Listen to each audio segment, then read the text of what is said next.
મિત્રો, આર્ટિકલ એ અને એન એ અચોક્કસ આર્ટિકલ વિશે આપણે અભ્યાસ કર્યો. હવે બાળ મિત્રો, આપણે આર્ટિકલ ધ વિશે અભ્યાસ કરીશું, જે ચોક્કસ આર્ટિકલ તરીકે ઓળખાય છે. તો અહીંયા લખેલું છે ડેફિનિટ આર્ટિકલ એટલે ચોક્કસ આર્ટિકલ ધ. ઘણા બધા ઉપયોગો છે મિત્રો, એ આપણે ભણવાના છે. તો ધ ક્યારે અને કઈ જગ્યાએ ધનો ઉપયોગ થાય તે વિશે આપણે વિગતે અભ્યાસ કરીએ. તમે બોર્ડ ઉપર મિત્રો જોઈ શકો છો, અહીંયા નંબર આપેલા છે. નંબર 1, પવિત્ર મહાગ્રંથો આગળ ધ આવે છે. તો પવિત્ર જે મહાગ્રંથો રહ્યા, તમે જોઈ શકો છો, the Ramayana, the Mahabharata, the Bible, બરાબર છે, the Rigveda, the Bhagavad Gita, the Quran. તો આવા જે મહાગ્રંથો છે એની આગળ હંમેશા આર્ટિકલ ધ મૂકવામાં આવે છે. નંબર 2, વાજિંત્રોના નામની આગળ, તો કોઈ પણ વાજિંત્ર હોય, મ્યુઝિકલ વાજિંત્ર, તો એની આગળ આપણે આર્ટિકલ ધ મૂકીએ છીએ. The violin, the harp, the drum. તો યાદ રાખો, આ નિયમો યાદ રાખવાના. નંબર 1 તો કે પવિત્ર મહાગ્રંથો જે હોય એની આગળ હંમેશા આર્ટિકલ ધ મૂકવામાં આવે છે. એ રીતે વાજિંત્રોના નામની આગળ, તો વાજિંત્રોમાં તમે ધ વાયોલિન, હાર્પ, ડ્રમ, એ જે વાજિંત્રો આવતા હોય, બરાબર છે, તાનપુરા, તો આ બધા વાજિંત્રોની આગળ આપણે આર્ટિકલ ધ મૂકવામાં આવે છે. એ જ રીતે નંબર 3, ક્રમવાચક સંખ્યા આગળ.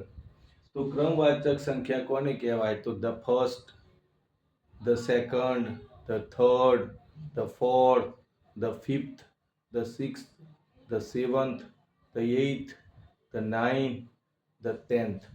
તો આ ક્રમવાચક એટલે ક્રમિક સંખ્યાઓ છે, બરાબર છે. તો એની આગળ હંમેશા આર્ટિકલ ધ મૂકવામાં આવે છે, બરાબર છે મિત્રો. The first, the third, the sixth અહીંયા ઉદાહરણ તરીકે મૂકેલા છે.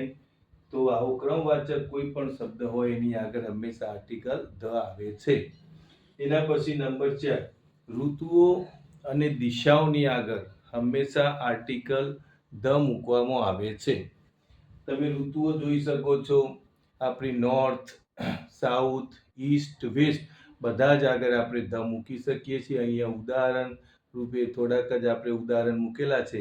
પણ દિશાઓ, તો ચારે દિશાઓ માટે આપણે આર્ટિકલ ધ મૂકી શકીએ. ઋતુઓ, તો ઋતુઓની અંદર પણ વિન્ટર, સમર, મોન્સૂન, એની આગળ હંમેશા આપણે આર્ટિકલ ધ મૂકીએ છીએ. તમે જોઈ શકો છો, ઉદાહરણ રૂપે અહીંયા મૂકેલા છે. The north, the winter, the summer, the East. તો આ જે 4 રહ્યા એ લગભગ તમને નિયમોમાં ખબર પડી ગઈ હશે. હજુ બીજા બાકી છે, એ આપણે આગળ ભણીએ. પણ એ પહેલા ખાસ પાકું કરી લઈએ કે પવિત્ર મહાગ્રંથો હોય તો એની આગળ આર્ટિકલ ધ. નંબર 2, વાજિંત્રો કોઈ પણ મ્યુઝિકલ હોય તો એની આગળ આર્ટિકલ ધ. ક્રમવાચક કોઈ પણ સંખ્યા હોય એની આગળ આર્ટિકલ ધ મૂકવામાં આવે છે. અને ઋતુઓ અને દિશાઓના નામની આગળ પણ આર્ટિકલ ધ મૂકવામાં આવે છે. તો મિત્રો, આ 4 નિયમોમાં તો તમને ખબર પડી ગઈ હશે. ચલો હવે આગળના નિયમો ઉપર જઈ અને તેનો પણ અભ્યાસ કરીએ. તો મિત્રો, હવે આગળનો નિયમ આપણે જોઈએ. નંબર 5, નદીઓના નામની આગળ, તો કોઈ પણ નદીઓ હોય તો નદીના નામની આગળ હંમેશા આર્ટિકલ ધ આવે છે. ઉદાહરણ તરીકે the Ganga, the Narmada, the Sabarmati, બરાબર છે, the Nile, the Amazon.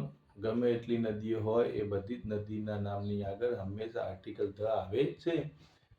Number 6 ની વાત કરીએ, ખંડોના નામની આગળ. તો આપણા વિશ્વની અંદર જે 7 ખંડો આપણે કહી શકીએ છીએ, તો એ ખંડોના નામની આગળ હંમેશા આર્ટિકલ ધ આવે છે.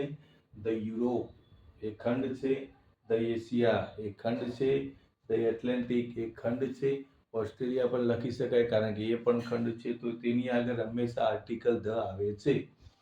હવે નંબર 7 વાત કરીએ, તો કોઈ સમુદ્ર હોય, ખાડી હોય, ઉપસાગર હોય, મહાસાગર હોય, તો એની આગળ હંમેશા આર્ટિકલ ધ આવે છે. દાખલા તરીકે ધ પેસિફિક, ધ બે ઓફ બેંગાલ, ધ હિન્દ મહાસાગર. એ રીતે લગભગ દરેક મહાસાગરની આગળ કે કોઈ ખાડી હોય કે કોઈ સમુદ્ર હોય તો એની આગળ હંમેશા આર્ટિકલ ધ આવે છે. તો એ રીતે જોઈએ. નંબર 8, તો પર્વતમાળા હોય, રણ પ્રદેશ હોય કે કેનાલ, આ ત્રણેય વસ્તુ માટે આગળ એના આ વસ્તુ આપેલી હોય, પર્વતમાળા આપેલી હોય, રણ પ્રદેશ આપેલો હોય કે કેનાલ આપેલી હોય, આપણે સરંગ લખેલું છે, પણ કોઈ પણ પર્વતમાળા હોય તો એની આગળ આર્ટિકલ ધ લાગે, કોઈ પણ રણ પ્રદેશ હોય તો એની આગળ આર્ટિકલ ધ લાગે, અને કોઈ પણ કેનાલ હોય તો એની આગળ આર્ટિકલ ધ લાગે છે. દાખલા તરીકે ધ હિમાલયાસ તો પર્વતમાળા છે, ધ અરવલ્લી તો પર્વતમાળા છે, તો પર્વતમાળાની આગળ આપણે આર્ટિકલ ધ મૂકવામાં આવે છે. રણ પ્રદેશ હોય તો the Rann of Kutch, the Rann of સમ, ધ રન ઓફ થર, તો કોઈ પણ રણ હોય એની આગળ ધ લાગે છે.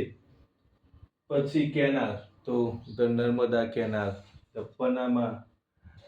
એ રીતે કોઈ પણ પર્વતમાળા, રણ પ્રદેશ કે કેનાલની આગળ પણ આર્ટિકલ ધ મૂકવામાં આવે છે.